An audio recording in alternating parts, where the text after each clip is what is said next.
Online રમાતી તીનપત્તી game વિશે આપે પણ સાંભળ્યું હશે ત્યારે આ જ મામલે પ્રધાન પ્રફુલ પાનશેરિયાનું નિવેદન સામે આવ્યું છે।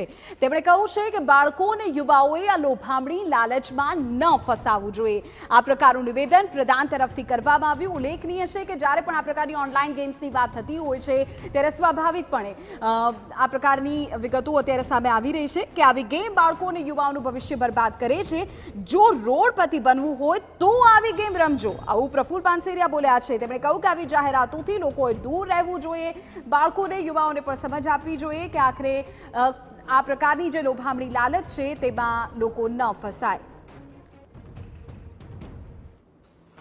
જે એડવર્ટાઈઝો આવે છે તીનપત્તી રમીને કરોડપતિ થવાય, તીનપત્તી અને આવી એડવર્ટાઈઝ આપનાર પોતે સ્વાર્થી લોકો છે।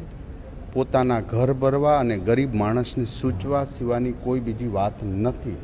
માટે આવી કોઈ એડવર્ટાઈઝમાંથી કોઈ યુવાન આવી તીનપત્તી મોબાઈલ ગેમ્સ કે જે આવે છે ન રમે। બરબાદ થવું હોય ને રોડપતિ થવું હોય તો આવી ગેમ રમજો